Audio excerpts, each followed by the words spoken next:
By virtue of the authority vested in me, I hereby declare the third regular session of the 19th Congress of the Philippines on the part of the Senate adjourned sine die.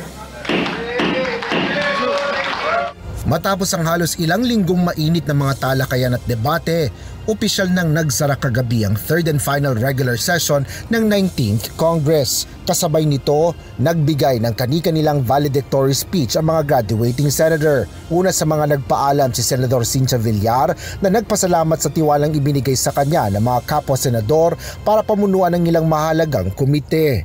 To my fellow senators, thank you for your friendship, collaboration, and many meaningful moments we shared in service. I was fortunate to have worked with all in this chamber. You fondly call me Mama Bear, a simple moniker, but one I took to heart. To be Mama Bear meant being firstly protective, genuinely caring, and always dependable. I saw it as a gesture of trust and respect and a reminder to always show up, give my best, and look out for those around me.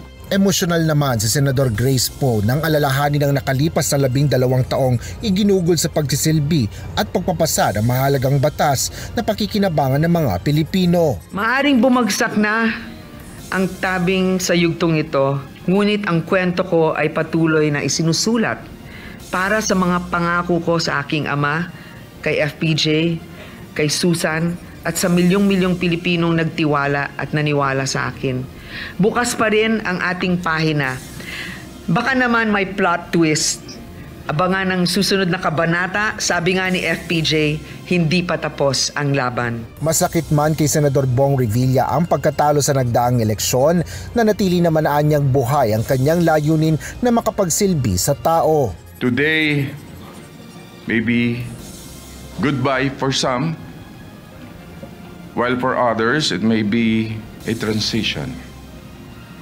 Ngunit, para po sa akin, ito ay isang kabanata lamang na lalagpasan at hindi tatambayan. Si Senador Nancy Binay hindi nagpatinag sa mga puna at pangungutya sa kanya. Sa halip, ginawaan niya ang mga ito bilang inspirasyon upang magawa ng maayos ang kanyang trabaho.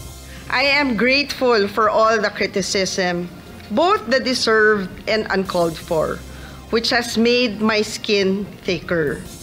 We need thick skin in governance, not so we can remain callous to the people's pleas, but so that we can trudge forward and stay true to what we believe in, even when it is unpopular or against the dominant powers. Ibinili naman ni Senador Aquilino Coco Pimentel III sa mga maiiwang senador ang ilang mahalagang panukalang batas, at sa gitna ng mainit na usapin sa impeachment, nagawa pa nitong magbiro sa kinahinatnan ng naunsyabing paglilitis kay Vice President Sara Duterte.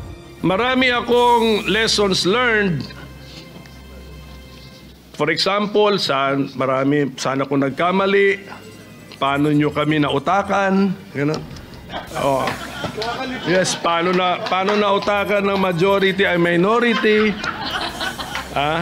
Tapos, actually may pagkakamali kami na present kaming dalawa. Kung absent yung isa, meron sana kaming parliamentary maneuver na nagawa.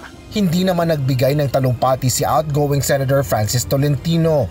I will not say goodbye to those who will not cross over to the 20th Congress unlike the impeachment. Instead, I will say, I will see you again. Hindi ako magpapaalam sa inyo. Ang sasabihin ko, hanggang sa muli nating pagkikita. Do not be strangers.